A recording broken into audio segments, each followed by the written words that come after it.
ang Presidential Broadcast Service. Radyo Pilipinas. Radyo Publiko ng Bagong Pilipinas para sa Bagong Pilipino. Naghahatid ng mahahalagang balita at impormasyon na uugnay ng pamahalaan sa sambayanan. Tulay sa himpapawid ng serbisyo publiko. Radyo Pilipinas. Radyo Publiko. Ang boses ng Pangulo sa Iloilo. Radyo Pilipinas. 585 AM. Oras sa Radyo Pilipinas, Philippine Standard Time, alas 8:04 sa aga. Nagapanguna nga balita sa syudad, sa mga banwa, sa probinsya sa Iloilo, kagkaingon ng mga probinsya. Mga pananaw sa likod sa mga balita. Inyong mabatian sa Radyo Pilipinas Iloilo News. Mga balita na magasukata sa inyong aga. Yung bantayan, yung sunod, yung tipo sa Radyo Pilipinas Iloilo News Team. Gikan sa unot balitaan. Diretso sa inyong palabatian. Yari nga! Radyo Pilipinas Iloilo News.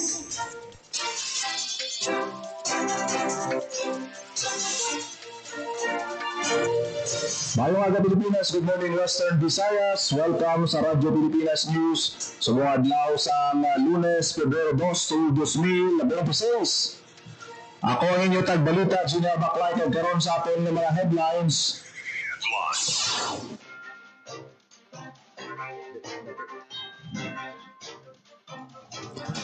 Mga deboto ni Nuestra Señora de la Candelaria aga pa nagpadulong sa Haro Katedral para magtambong sa misa.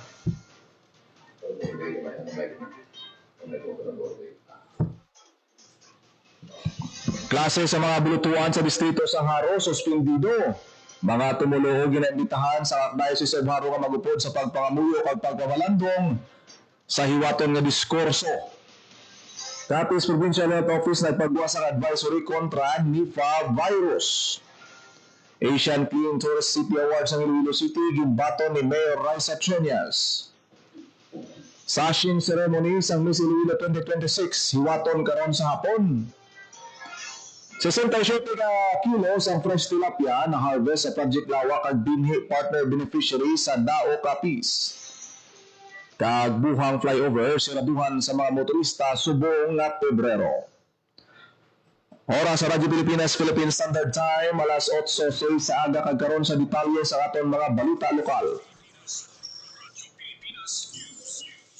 Mga deboto ni Nuestra Señora de la Candelaria aga pa nagpadulong sa Haro Cathedral para magtambong sa misa.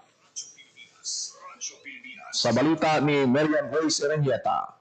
Apisar nga nagdalithi kagahon sa Pebrero 2, wala ini nakapugong sa mga deboto ni Nuestra Señora de la Candelaria nga magpadulong sa Haro Cathedral para magtambong sa mga misa.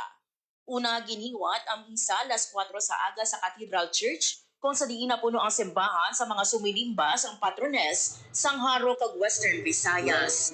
May giniwat man nga misa 4:30 sa aga sa St. John Paul II Gym nga kapareho sa Cathedral na puno man sa mga sumilimba. Ginasaulog ang solemnity Nuestra Señora de la Candelaria kada Pebrero 2. Ang mirakulous nga imahe ang nakita sa Iloilo River sang 1587 kag suno sa mga istorya sang una nga makita ang foot size nga imahe sa mga mangingisda, hindi nila ini madala bangod sa kabug-aton. Sang gindesisyonan nga dalo ng imahe sa Haro, dito kag nangin mamag-an ang imahe tubtog nga nakalabot ini sa simbahan. Ginpangamtang ang imahe sa niche nga makita sa fasad sang katedral kag sunod sa mga deboto nagadako ang imahe kada tuig gani kinhalin ini nila sa balkonahe. Sang Pebrero 21, 1961, kadungan sang apostolic visit ni Pope St. John Paul II, ginkoronahan sini ang imahe ni Nuestra Señora de la Candelaria kag nagapabilin ini nga nagisahanon nga Marian image sa pungsod nga ginkoronahan sa isa ka santo papa kag santo. Samtang magluwas sa kagawon nga misa, may misa man sa hapon kag sa gabi. Para sa Bagong Pilipinas, Marian Grace Saranyata, Radyo Pilipinas, Radyo Publiko. Radyo Pilipinas News. Napuno sang tawo ang mga nagtambong sa alas 6 nga misa sa Haro Metropolitan Cathedral subong nga aga.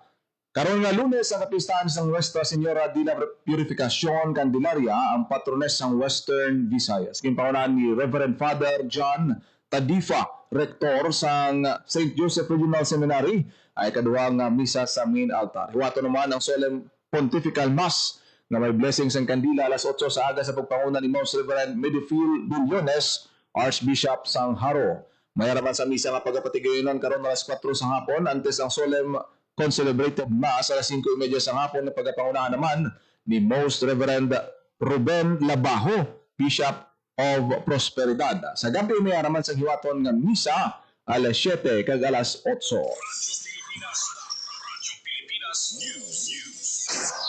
Wala sang klase sa mga bulutuan sa distrito sang Haro, subong adlaw Pebrero 2 bangod sang kapistahan sang Nuestra Señora de la Candelaria. Sandig sa EO number 012 series of 2026 sa ginpermahan ni Iloilo City Mayor Royce Atreñas sa nabigan nga Sabado suspendido ang face-to-face classes sa tanan nga level sa distrito sang Haro. Ginapananaw man ang nga maapektuhan ng mga eskwelahan sa mga road closures kapag pugok sang trapiko sa distrito bangod sa nakalinya nga mga aktibidad sa Haro Fiesta.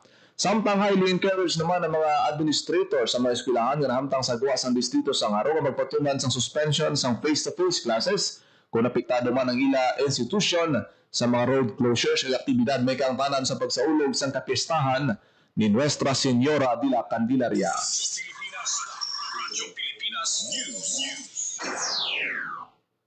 Sa ibang pang balita, mga tumulong ginaimbitahan sa Diocese of Haro nga magupod sa pagpangamuyo at pagpamalandong sa hiwaton nga diskurso sa mahal nga Birhen sa Candelaria. Sa detalye sa balita, Naimbitahan sa Archdiocese of Haro ang mga tumuluong nga magtingog para sa pagpangamuyo kag pagpamalandong sa hiwaton nga diskurso sa mahal nga Birhen sa Candelaria kadunga sa kapistahan ni Nuestra Señora de la Candelaria sa Pebrero 2. Hiwato ng diskurso pagkatapos ng solemn procession sa National Shrine of Our Lady of Candles sa Haro Metropolitan Cathedral. Igahalad ang diskurso ni Kayla Mariel Hardalesa Pasaporte, residente sa Tagbak, Haro. Ang diskurso isa ka tradisyonal nga ginabuhat sa kapistahan sa Haro, kung sa diin isa ka pamatanon nga harenyo ang naghatag sa binalaybay para kay La Candelaria sa tios sa pag-abot sini sa simbahan pagkatapos ng prosesyon. Para sa Bagong Pilipinas, may Grace Aranyata, Radyo Pilipinas, Radyo Publiko.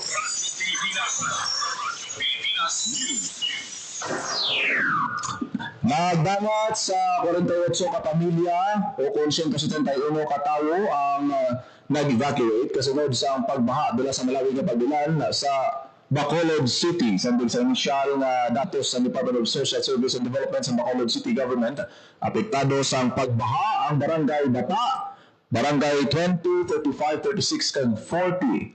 Samtang matamat man nga nagpauli ang mga apektado nga pamilya kasunod sa pagsubside sa tubig baha. Sa piyak sang pag-ayos ang sitwasyon, nagapadayon ng pagbantay ang lokal nga panguluhan para sa giliyon nga pagbulig sa mga naapektuhan ng mga residente.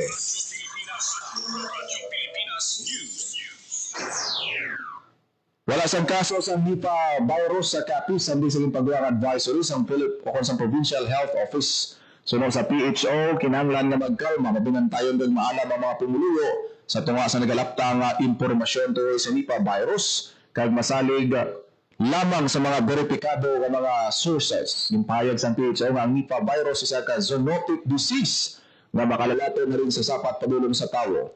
Ang infeksyon matabo pinagi sa laway, dugo o kunihi sa infected na fruit bat kag ang iban pa nga sapat anuman sa pagkaon sa mga prutas na kontaminado sa infected nga kasapatan. Ang sintomas ng Nipah virus among hilanat, sakit sa ulo, ubo, palnakit sa lawas, kag pagkaluya. Sa karon wala pa sa patod nga dulong itong bakuna kontra Nipah virus. Kadungan siligid-siling sa PHO ang prevention at ang pagbikaw sa timpano nga pagpaandam ang nagapabilin nga epektibo nga tikam. Palugyan sa opisina nga magsuksok sang boots, gloves kag mask sa pag-atipan sang sapat, labi na sa mga nagamasakit, magbakal sang karne sa mga otorisado nga baligyan, kag hugasan sang husto ang pagkaon antes ini kaunon. Gibato ni Iloilo City Mayor Royce Atreñas ang prestiyoso nga ASEAN Clean Tourist City Awards ang syudad sa giniwan nga ASEAN Tourism Forum 2026 sa Cebu City. Kaupo sa alkalde si City General Services Office Head, Engineer Niel Ravena. Gipasalig naman sa Iloilo City Government may padayon ang commitment sa matinlo kag sustainable kag community-driven na turismo. Hiwaton ang sasing ceremony sa Miss Iloilo 2026 karon sa hapon sa SM City, Iloilo. Sa sasing ceremony may baluan kung sino ang ipadala kag marepresenta sa Iloilo City sa dalagkuan nga mga national pageants. Kung matumduman din koronahan ng Miss Iloilo 2026 si Zesta Shalom Espinosa sang Anilaw samtang Heartfelt Queens naman sanday Patricia Lynn Dirda sang Lapas, Angel Anterwell sang Butotan, Jessica May Gatungay sang Banwa sang Gimbal kag Lorraine Manggiat sang Tubungan.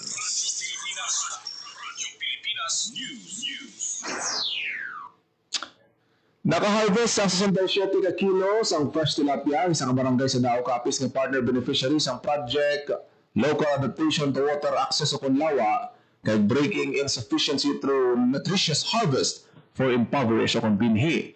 Na-harvest ang isda sa Small Farm Reservoir sa barangay na Sunugan, Dao Capiz.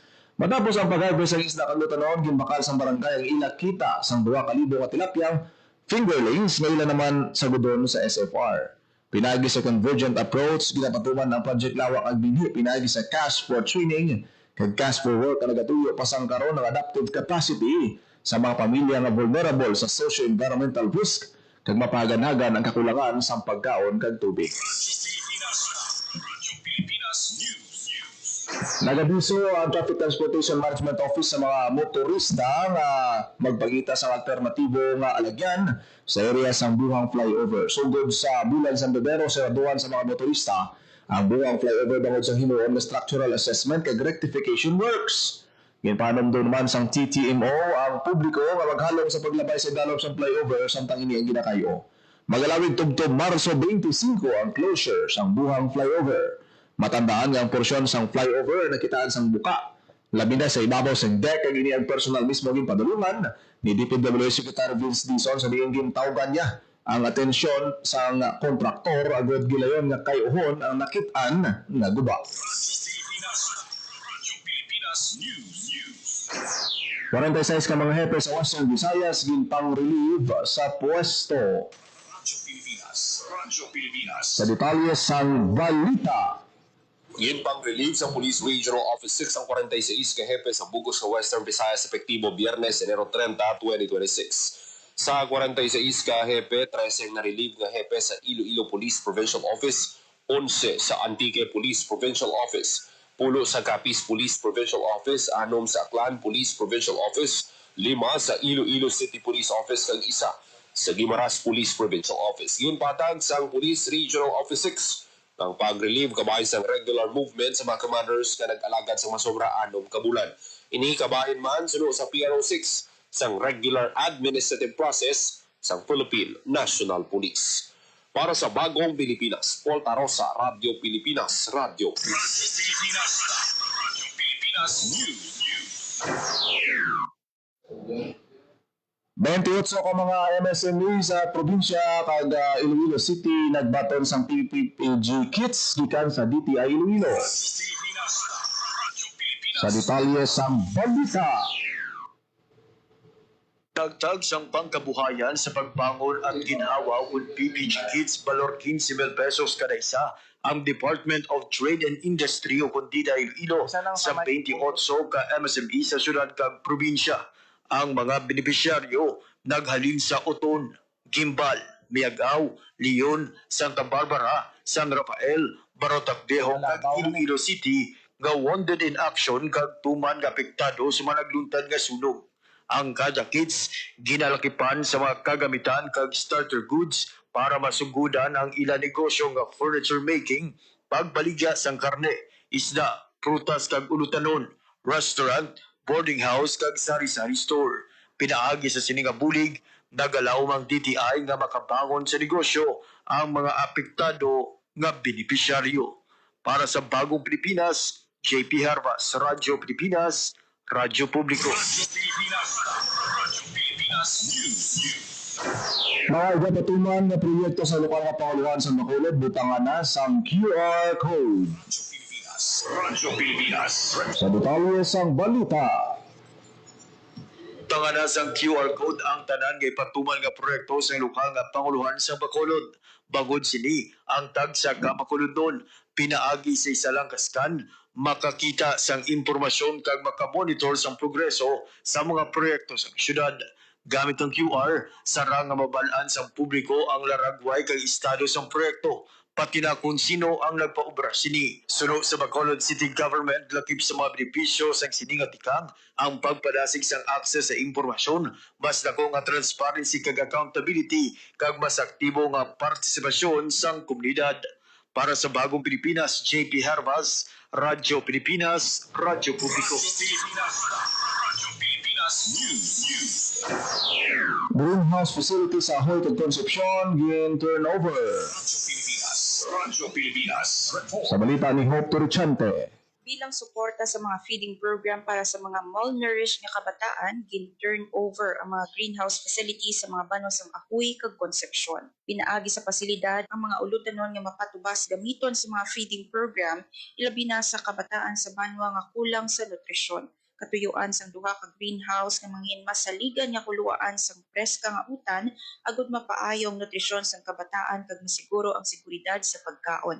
Ang mga greenhouse ginpondohan sa angat buhay samtang ang harvest ang supplier kag installer sang pasilidad. Naibaluan nga nagsugod ang greenhouse program sang 2024 sa tapos ginhiwat ang Hunger Summit sa diin nahambalan ang kolaborasyon kag solusyon para matapna ang kagutom kag malnutrisyon. Para sa Bagong Pilipinas, Hope Trichante, Radyo Pilipinas, Radyo Pilipinas. Radyo Pilipinas News. Oras sa Radyo Pilipinas, Philippine Standard Time, alas 8:20 na sa aga. Radyo Pilipinas. Radyo Pilipinas. Kaging nabatian ang detalye sa mga nagatuon na balita sa pagpangalagad sa Radyo Pilipinas News subong adlaw sang Lunes, Pebrero 2, 2026. Sa dugang mga balita kag impormasyon, please share, follow kag like lang sa aton Facebook page, Radyo Pilipinas Iloilo kag Radyo Pilipinas Community Group. Salamat gid sa mga nagaupod sa aton siniya nga FB Live subong aga sa aton siniya nga pagpangalagad. Good morning gid sa inyo tanan-tanan. Ako na gid lamang inyo alagad, General Baclay. Mayong aga Pilipinas. God bless Iloilo. Radyo Pilipinas. Radyo Publiko. Radyo Pilipinas. Itinuloy na po natin ang zero balance billing. Libre po. Ibig sabihin, ang serbisyo sa basic accommodation sa ating mga DOH na ospital, wala nang babayaran ang pasyente. Po, ang dami pong challenge, hindi po namin alam kung saan namin kukunin, gano'n, nag-iisip kung paano namin mababayaran. Siyempre po, masayang-masaya, super saya po dahil na zero billing po kami. Po, malaking, po talaga, malaking tulong po. Mabilis lang din po. Bayad na ang bill ninyo. Uulitin ko, wala nang kailangan bayaran ng pasyente basta sa DOH Hospital dahil bayad na po ang bill ninyo. Naiyak ako kasi sobrang saya. Maraming salamat po, Mr. President Bongbong Marcos Jr. Hindi kami nagkamali ng taong general. Alam nyo, lahat ng mata kaya kong titigan. Puwera lang mata ng bagyo. Kaya sa tuwing hinahagupit tayo ng bagyo, tandaan ang listen, lock, and leave. Listen, makinig sa balita tungkol sa direksyon at lokasyon ng bagyo. Tutok na sa mga news report sa radyo, sa TV at social media para malaman kung ano ang wind signal sa inyong lugar. Abangan din ang payo ng inyong LGU. Next, lock. Isara mga pinto, bintana, cabinet at main switch ng inyong bahay bago lumikas o pumunta sa evacuation center. Finally, leave. Lumikas ng mahinahon. Huwag ipagtulakan ang sarili kasi may taong nag-aantay sa iyo sa evacuation. Kaya laging tandaan, listen, lock, and leave. #panatag ang may alam.